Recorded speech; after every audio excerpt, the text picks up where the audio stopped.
બીજા દિવસે સ્વીકૃતિ એક લાઇબ્રેરીમાં પહોંચી. ગ્રંથપાલ પાસે જઈને તેણે કહ્યું, મારે એક પુસ્તક જોઈએ છે. ગ્રંથપાલે પૂછ્યું, પુસ્તકનું નામ ખબર નથી. લેખકનું નામ અનિરુદ્ધ પાઠક છે. શું નામ? લાઇબ્રેરિયનને નવાઈ લાગી. અનિરુદ્ધ પાઠક. લેખકોની યાદીમાં જોઈને ગ્રંથપાલે કહ્યું, એવા તો કોઈ લેખકનું પુસ્તક આપણી પાસે નથી. ઓહ, અચ્છા. સ્વીકૃતિના ચહેરા પર નિરાશા દેખાઈ. કોઈ નવોદિત લેખક છે? એમને મળ્યા પછી એવું લાગતું તો નથી. એવું લાગે છે કે જાણે તેઓ એક પ્રસ્થાપિત અને લોકપ્રિય હોય. એટલે તમે સર્જકને મળી ચૂક્યા છો, પણ એમના સર્જનને નહીં? જી, એવું જ કંઈક સમજી લો. આ બહુ વિચિત્ર ઘટના કહેવાય. સામાન્ય રીતે વાચકો પહેલા સર્જનના સંપર્કમાં આવતા હોય. કોઈ લેખકના પુસ્તકો અતિશય ગમે પછી તેઓ લેખકને મળતા હોય છે.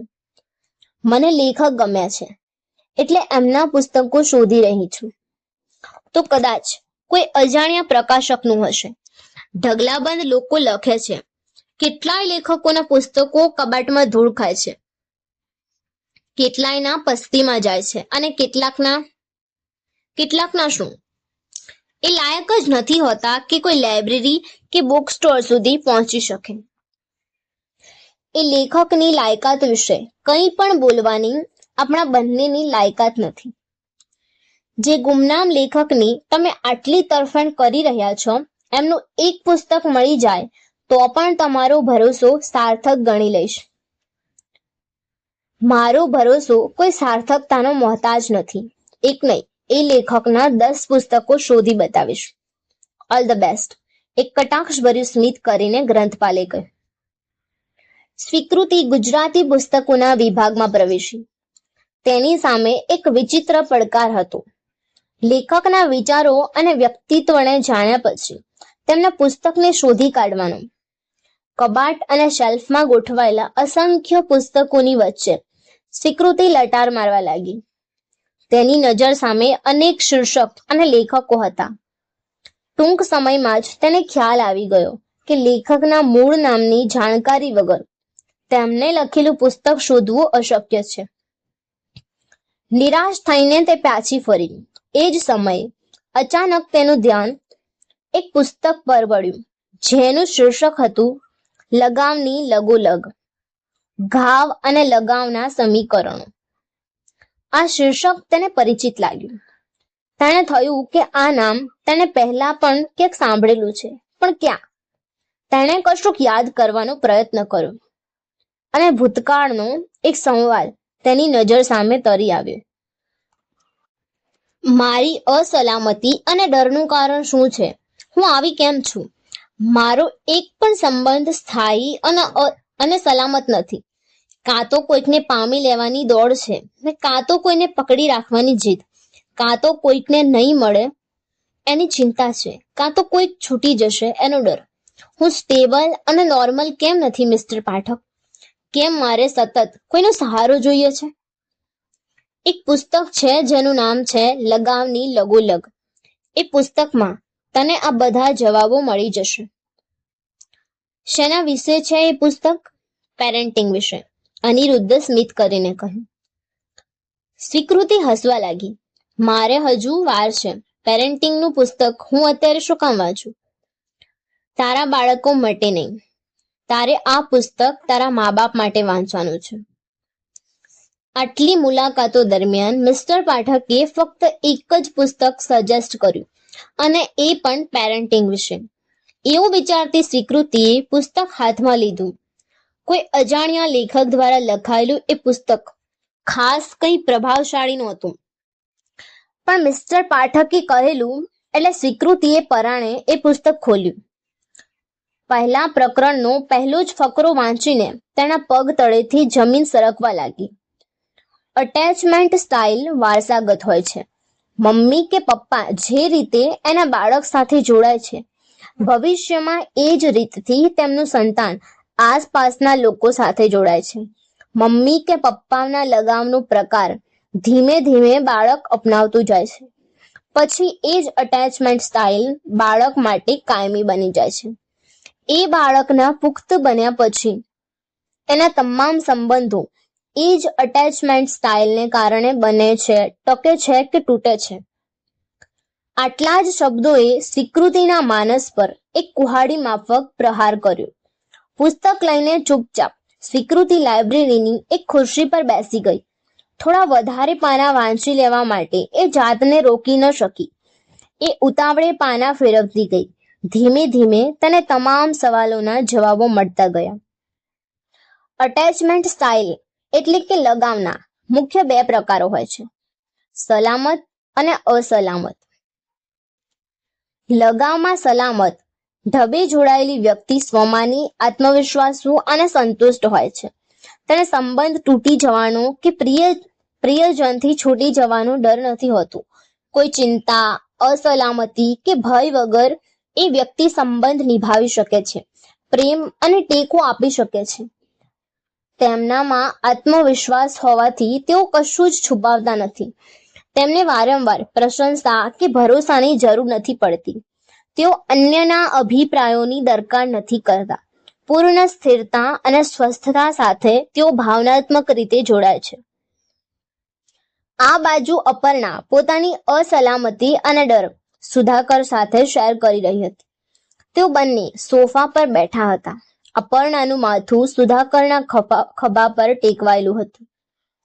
અત્યારે તો ક્યાંક ચાલ્યો ગયો છે, પણ તેને સ્વીકૃતિને મેસેજ કર્યો છે કે પછી મળીશું. એ કોણ હશે? મારી દીકરીની પાછળ શું કામ પડ્યો છે? શું ઈચ્છે છે એ? મને તો કંઈ સમજાતું નથી. તને ખોટું ન લાગે તો એક વાત કહું? અપર્ણાના માથા પર હાથ ફેરવતા સુધાકરે કહ્યું. તારી વાતનું ખોટું લગાડીને ક્યાં જઈશ? બીજું કોણ છે મારું? સ્વીકૃતિ એક પ્રોબ્લેમ ચાઇલ્ડ છે. પ્રોબ્લેમ ચાઇલ્ડ એટલે એક અઘરું બાળક, એક એવું બાળક જેને ઉછેરવું, કંઈક શીખવવું કે આજ્ઞાંકિત બનાવવું અઘરું છે. આવા બાળકો મોટા થઈને ક્યારેક અસામાજિક બની જતા હોય છે, વ્યભિચારી, ગુનાહિત માનસ કે વિચિત્ર વ્યક્તિત્વ ધરાવતા હોય છે. તું કહેવા શું માંગે છે? અપર્ણા ગંભીર થઈ ગઈ. તું સારી રીતે જાણે છે કે સ્વીકૃતિ નોર્મલ ચાઇલ્ડ નથી. તેનામાં સ્વયં શિસ્તનો અભાવ છે. ક્યારેક ઇમોશનલ ઇટિંગ કરે છે તો ક્યારેક 12 કલાક સૂવે છે. એ છોકરીમાં જેટલું જડત્વ છે એટલી જ જીદ છે, જેટલી નિરાશા છે એટલી જ બેફિકરાઈ. તું મને હિંમત આપી રહ્યો છે કે એના અવગુણો ગણાવી રહ્યો છે? હું તને સત્ય સમજાવી રહ્યો છું. પેલા પુરુષને દોષ આપવાથી કશું જ નહીં થાય. સિક્કો આપણો ખોટો છે. આપણી છોકરી એક આધેડ ઉંમરના પુરુષ પ્રત્યે આકર્ષિત થઈ, એ જ સૌથી અસાધારણ ઘટના છે. તું કહે મને, કઈ નોર્મલ છોકરી આવા વિચિત્ર પુરુષ પ્રત્યે આકર્ષણ અનુભવે? Is it normal? પણ આ એબનોર્માલિટીનો કંઈક ઈલાજ તો હોવો જોઈએ ને, અપર્ણાએ કહ્યું. ઇનસિક્યોર અટેચમેન્ટ સ્ટાઇલ બે પ્રકારની હોય છે. એમાંની એક છે અવોઇડન્ટ અટેચમેન્ટ સ્ટાઇલ. આ પ્રકારના સંબંધમાં વ્યક્તિ ભાવનાત્મક રીતે ગેરહાજર હોય છે. સંતાનની જરૂરિયાતો પ્રત્યે બેદરકાર અને બેપરવા હોય છે. એ સંતાન સાથે વાત કરવાનું ટાળે છે. એની સાથે રમવાનું, એને સ્પર્શ કરવાનું, એની વાતો સાંભળવાનું કે એની લાગણીઓ સમજવાનું અવોઇડ કરે છે. ઘરમાં એની શારીરિક હાજરી તો હોય છે, પણ માનસિક અને ભાવનાત્મક રીતે એ ગેરહાજર હોય છે. સંતાન સાથે એક ભાવનાત્મક સેતુ અને વિશ્વાસ કેળવવામાં એ સદંતર નિષ્ફળ જાય છે. અપર્ણા, ઈલાજ છે. એ જ તો હું તને વર્ષોથી કહેતો આવ્યો છું. તારે સ્વીકૃતિ પ્રત્યે કડક વલણ અપનાવવું પડશે. તું એને પેમ્પર કરવાનું બંધ કર. એ રડતી હોય તો રડવા દે, બોલવાનું બંધ કરી દે, એને સજા આપ. પૂરી દે એક રૂમમાં. તને પૂછ્યા વગર એ બહાર શેની જાય? બીજી છે એન્ઝિયસ અટેચમેન્ટ સ્ટાઇલ. આ પ્રકારના સંબંધમાં વ્યક્તિ સતત અસલામતીથી પીડાય છે. કોઈ સંબંધને લઈને એ સતત ડર, અસલામતી કે ચિંતા અનુભવ્યા કરે છે. એનામાં સ્વમાન અને આત્મવિશ્વાસની ભયંકર ઉણપ હોય છે. સતત પ્રશંસા, સલામતી અને ભરોસો ઝંખ્યા કરે છે. સ્વીકાર મેળવવા માટે કોઈ પણ હદ સુધી જઈ શકે છે. પ્રિયજન થોડી ક્ષણો માટે પણ દૂર થઈ જાય તો એ વ્યક્તિ અસ્થિર અને અસ્વસ્થ બની જાય છે. એ સતત પ્રિયજનના સંપર્કમાં રહેવા ઈચ્છે છે. પ્રિયજન વગર એ વ્યક્તિ પોતાના અસ્તિત્વની કલ્પના પણ નથી કરી શકતી. પ્રિયજનને પામવા, ટકાવી રાખવા કે દૂર જતા અટકાવવા માટે એ કોઈ પણ હદ સુધી જઈ શકે છે. એક વિચિત્ર ડર લાગે છે એ માણસનો. જે રીતે એણે સ્વીકૃતિને વશમાં કરી છે, ક્યાંક એ છોકરી મારાથી દૂર ન થઈ જાય, અપર્ણાએ કહ્યું. સ્વીકૃતિ વગર હું નહીં જીવી શકું સુધાકર.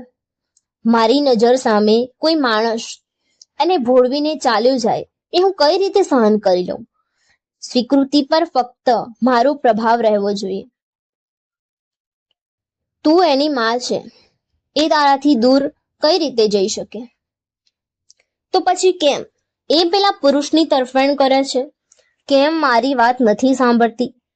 શું મારો પ્રેમ પર્યાપ્ત નથી સુધાકર? છોકરી યુવાન થઈ ગઈ છે. પુરુષ પ્રત્યે આકર્ષણ તો થવાનું ને. તો ભલે ને થાય.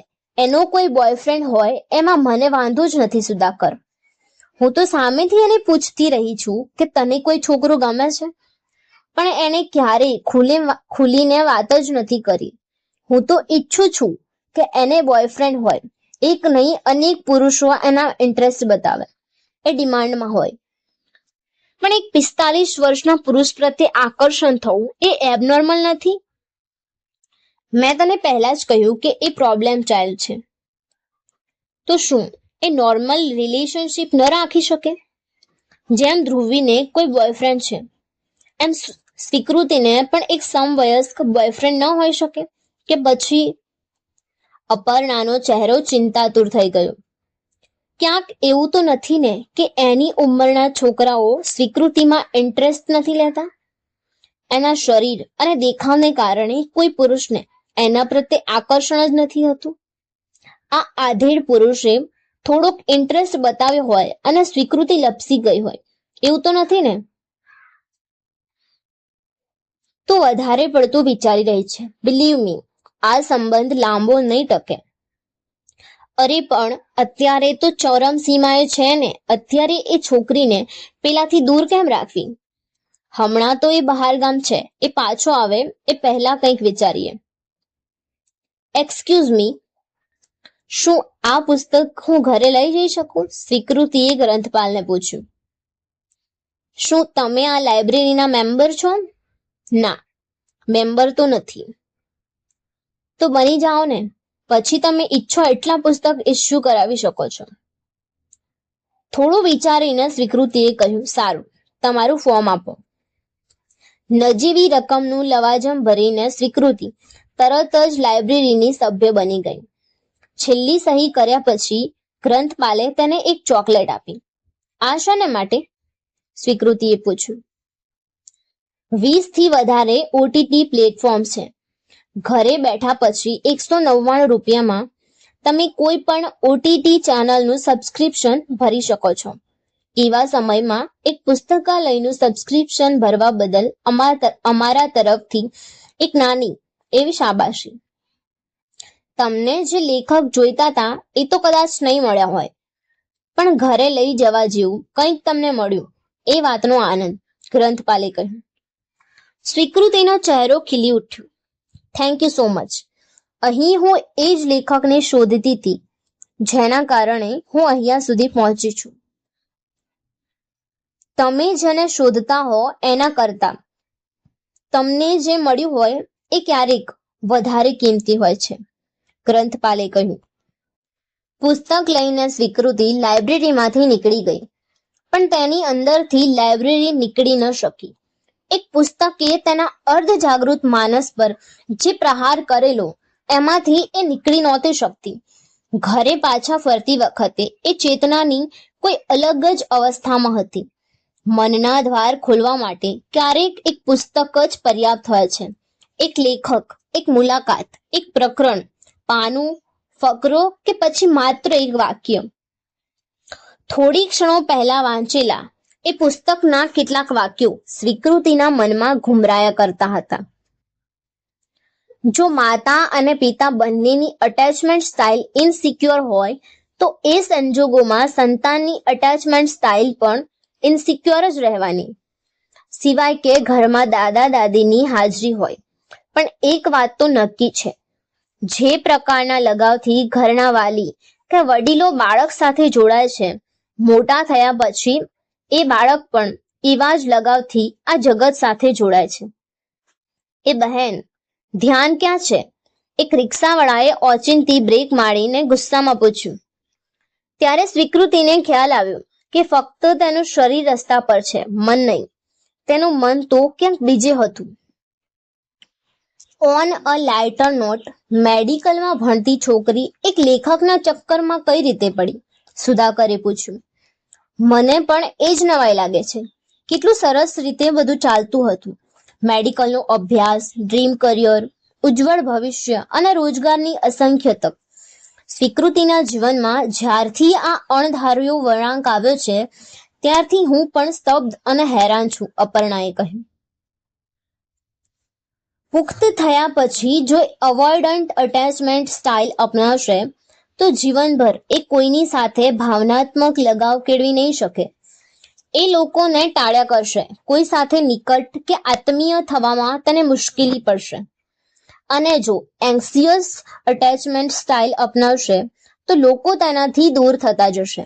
એની બેચેની, અસ્વસ્થતા અને અસલામતીને કારણે પ્રિયજનો તેનાથી કંટાળી જાય એવું પણ બની શકે. પુસ્તકનો આ ફકરો યાદ આવતા સ્વીકૃતિએ વાહન ઊભું રાખ્યું. નજીક આવેલા એક કાફેમાં પહોંચીને તે શાંતિથી એક બાંકડા પર બેસી ગઈ. એક ગ્લાસ ઠંડુ પાણી પીધા પછી તેણે આંખો બંધ કરી અને તેનો આખો ભૂતકાળ તેની નજર સામે દેખાવા લાગ્યો. અનિરુદ્ધ પાઠકે જ્યારે આદિત્ય સાથેના બ્રેકઅપનું કારણ પૂછેલું ત્યારે તેમને આપેલો જવાબ સ્વીકૃતિને યાદ આવ્યો. મને સતત ડર લાગતો કે આદિત્ય મારાથી દૂર તો નહીં જાય ને, ક્યાંક મને પ્રેમ કરવાનું બંધ તો નહીં કરી દે ને.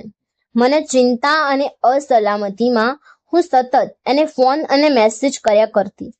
મોડી રાતે, વહેલી સવારે એના હાલચાલ પૂછ્યા કરતી. સતત 2 દિવસ સુધી એ ન મળે તો હું બેચેન થઈ જતી. હું દિવસમાં કેટલીય વાર એને આઈ લવ યુ કહેતી, કારણ કે હું એની પાસેથી આઈ લવ યુ ટુ સાંભળવા માંગતી. હું સતત એનો ભરોસો ઝંખતી કે જેટલો પ્રેમ હું એને કરું છું એ પણ મને એટલો જ પ્રેમ કરે છે. પછી અનિરુદ્ધે પૂછ્યું. એ ધીમે ધીમે મારાથી કંટાળવા લાગ્યો. શરૂઆતમાં મારા મેસેજ કે ફોનનો જવાબ આપવાનું ટાળવા લાગ્યો, પણ મળીએ ત્યારે સારી રીતે વાત કરતો. ધીમે ધીમે એણે મળવાનું પણ ઓછું કરી નાખ્યું. કોઈ બહાનું બનાવીને એ મને અવોઇડ કરવા લાગ્યો. એક દિવસ કેન્ટીનમાં હું એને સ્વાતિ સાથે જોઈ ગઈ અને મારા ગુસ્સાનો પાર ન રહ્યો. એ દિવસે મેં બહુ મિસબિહેવ કર્યું એની સાથે અને એ દિવસથી. એક લાંબો પોઝ લઈને સ્વીકૃતિએ કહ્યું, એણે મને ડમ્પ કરી દીધી. આ વાર્તાલાપ યાદ આવતા જ સ્વીકૃતિ ધ્રુજી ઉઠી. તેણે ભયાનકતાથી ખ્યાલ આવ્યો કે તેની પોતાની અટેચમેન્ટ સ્ટાઇલ જ એન્ક્શિયસ હતી. મિસ્ટર પાઠક સિવાયની દરેક વ્યક્તિ સાથે તે અસલામત લગાવથી જ જોડાયેલી હતી. એ અપર્ણા હોય કે સુધાકર, ધ્રુવી હોય કે સુયશ, તેનો એક પણ ભાવનાત્મક લગાવ સ્થિર, સલામત અને શાંત નહોતો. મિસ્ટર પાઠકને મિસ કરી રહેલી સ્વીકૃતિએ એક કોફીનો ઓર્ડર આપ્યો. અર્ધ જાગ્રત મનમાં રહેલું કશુંક જ્યાં સુધી આપણી ચેતનામાં નથી પ્રવેશતું ત્યાં સુધી એ આપણા જીવનનો દોરી સંચાર કર્યા કરે છે. સબકોન્શિયસ માઇન્ડમાં રહેલું ઘણું બધું આપણી જાન બહાર આપણા પર રાજ કરતું હોય છે. આપણે તેની ગુલામીમાં જીવતા હોઈએ છીએ. જે ક્ષણે આપણે એ વિશે જાગૃત બની જઈએ છીએ એ જ ક્ષણથી આપણે તેના પર વિજય મેળવીએ છીએ. અવેરનેસની આ ક્ષણ સ્વીકૃતિ માટે પણ કોઈ વિજયથી ઓછી નહોતી. સ્વીકૃતિ માટે આજનો દિવસ ચૈતન્યની જાગૃતિનો દિવસ હતો. કાફેમાં બેઠા બેઠા તેણે પેલા પુસ્તક પર હાથ ફેરવ્યો અને હળવેથી કહ્યું, થેન્ક યુ. કોફી આવી ત્યાં સુધીમાં સ્વીકૃતિને એટલું તો સમજાઈ ગયેલું કે અપર્ણાની અટેચમેન્ટ સ્ટાઇલ એન્ક્શિયસ હતી અને સુધાકરની અવોઇડન્ટ. તો પછી બાળપણથી જ અસલામત અને અસ્થિર લગાવ સાથે ઉછરેલી સ્વીકૃતિની અટેચમેન્ટ સ્ટાઇલ સિક્યોર કે નોર્મલ કઈ રીતે હોઈ શકે? મમ્મીને કારણે તેનામાં પણ ભાવનાત્મક લગાવની એ જ પેટર્ન આવેલી જે તેનું જીવન બરબાદ કરી રહી હતી. બહાર ગઈ હોય ત્યારે મમ્મીના આટલા બધા મિસ્ડ કોલ્સ, તેના અવિરત ચાલતા પ્રશ્નો, શંકા, ભય, અસલામતી અને મમ્મીનું આખું વ્યક્તિત્વ તેને સમજાવવા લાગ્યું. આજ સુધી તે મમ્મીને માત્ર ઓળખતી હતી, આજે તે મમ્મીને સમજવા લાગી. તેને એ પણ સમજાઈ ચૂક્યું હતું કે સુધાકર તેને અવોઇડ કરી રહ્યો હતો, પણ શું કામ? કોઈ પપ્પાને પોતાની દીકરી પ્રત્યે આટલો અભાવ શું કામ હોય? તેના બાળપણથી આજ સુધી ન તો ક્યારેય પપ્પાએ તેને નજીક આવવાનો પ્રયત્ન કરેલો, ન તો સ્વીકૃતિને પોતાની નજીક આવવા દીધેલી. સંપૂર્ણ સલામત અને સ્થિર ભાવનાત્મક લગાવ સાથે જોડાયેલી હોય એવી એક જ વ્યક્તિ અત્યારે સ્વીકૃતિના જીવનમાં હતી, અનિરુદ્ધ પાઠક. માટે સ્વીકૃતિ એમના પ્રભાવ અને પ્રેમમાં ઓગળી જાય એ વાતમાં કોઈ નવાઈ નહોતી. આ ઉંમર તો મોજ શોખની છે. આ ઉંમરની છોકરીને બ્રાન્ડેડ કપડાં, મેકઅપ, પ્રવાસ અને મૂવીઝ ગમતા હોય. બહાર રખડવું, ફોટા પાડવા, સેલ્ફી અપલોડ કરવી, પાર્ટી કરવી, આવું બધું ગમતું હોય. એક શાંત, નીરસ અને કંટાળાજનક માણસ સાથે એક યુવાન છોકરીને શું મજા આવતી હશે? સુધાકરે પૂછ્યું. એ બધું એને ગમતું જ હતું, પણ એના જીવનમાં આ માણસ પ્રવેશ્યા પછી એ બધું જ ભૂલી ગઈ છે. હવે એને અનિરુદ્ધ સિવાય બીજું કશું જ દેખાતું નથી, અપર્ણાએ કહ્યું. એવું શું ખાસ છે એ માણસમાં? સમજણ, સ્થિરતા, ઊંડાણ. જીવન વિશેની વાતો કરનારા અને ખરા અર્થમાં જીવન માણી શકનારા બંને અલગ હોય છે. શબ્દોનો જાદુ છે સુધાકર. એ માણસ પાસે ભાષા છે, એવી પ્રભાવશાળી ભાષા જે મારી અને તારી પાસે નથી. આપણી દીકરી એ ભાષામાં ફસાય છે, અપર્ણાએ સહજતાથી કહ્યું. આટલું બોલ્યાની બીજી જ ક્ષણે અપર્ણા ગંભીર થઈ. અચાનક તેને કશુંક યાદ આવ્યું. તેને પરસેવું વળવા લાગ્યું. તેનું મોં ખુલ્લું રહી ગયું. શું થયું? સુધાકરે પૂછ્યું. 20 વર્ષ પહેલા હું પણ એ જ ભાષામાં ફસાઈ હતી ને? સુધાકર સ્તબ્ધ થઈ ગયું. ભૂતકાળ યાદ આવતાની સાથે જ એ અવાચક બની ગયો. ઓહ માય ગોડ, અપર્ણાએ કહ્યું. ઇતિહાસનું પુનરાવર્તન થઈ રહ્યું છે સુધાકર. મારી યુવાનીમાં જે ભૂલ મેં કરેલી એ જ ભૂલ સ્વીકૃતિ. પણ એટલીસ્ટ તમે બંને સમવયસ્ક તો હતા. આ માણસ તો સ્વીકૃતિ કરતા ઉંમરમાં. એટલું બોલીને સુધાકર અટકી ગયો. એ આપણી ઉંમરનો છે, ગંભીરતા અને ડર સાથે અપર્ણાએ કહ્યું. ક્યાંક આ માણસ. તું હજુ એના સંપર્કમાં છે? સુધાકરે પૂછ્યું. હું ભાગેડુ લોકો સાથે સંપર્ક નથી રાખતી. તો પછી એને આપણા કે સ્વીકૃતિ વિશે ક્યાંથી ખબર હોય? ખબર નહીં સુધાકર, મારું મન નથી માનતું. જ્યાં સુધી હું એ માણસને મળી ન લઉં મને શાંતિ નહીં થાય. પણ એનું નામ તો અનિરુદ્ધ પાઠક છે ને? પણ એ નામનો કોઈ લેખક જ નથી સુધાકર. ઊંડા વિચારોમાં ખોવાયેલી અપર્ણાની આંખો સુધાકરના ચહેરા સામે સ્થિર થઈ ગઈ. અપર્ણાએ ચિંતાજનક અવાજમાં કહ્યું. એ માણસ અવિનાશ તો નહીં હોય ને? અવિનાશ ઉપાધ્યાય. પુસ્તકના લેખકનું નામ વાંચીને સ્વીકૃતિએ કહ્યું. એમના અન્ય પુસ્તકો પણ વાંચવા પડશે. કાફેમાંથી નીકળી ત્યારે સ્વીકૃતિના મનમાં હવે ઘણી બધી વાતોની સ્પષ્ટતા આવી ગઈ હતી. બાળપણ, ઉછેર અને વ્યક્તિત્વ વિશેના ઘણા ખરા જવાબો એને મળી ગયેલા. બસ એને એક વાત સમજાતી નહોતી. મિસ્ટર પાઠક મારા વિશે આટલું બધું કઈ રીતે જાણે છે? મારા સવાલોના જવાબો કયા પુસ્તકમાં રહેલા હશે એ એમને કેવી રીતે ખબર પડી? તેણે તાત્કાલિક અનિરુદ્ધને મેસેજ કર્યો. લગાવની લગોલગ વાંચું છું. અવિનાશ ઉપાધ્યાય સાથે મુલાકાત કરાવવા બદલ તમારો આભાર. બાય ધ વે, કઈ દુનિયામાં છો? સ્વીકૃતિનો મેસેજ ડિલિવર જ ન થયો. તેનાથી રહેવાયું નહીં. તેણે તાત્કાલિક ફોન જોડ્યો. અનિરુદ્ધનો ફોન નેટવર્ક ક્ષેત્રની બહાર હતો. સ્વીકૃતિ માટે આ કોયડો ધીમે ધીમે ગુંજવાઈ રહ્યો હતો. જેટલા સવાલોના જવાબ મળી રહ્યા હતા એના કરતા બમણા તો નવા ઉદ્ભવી રહ્યા હતા.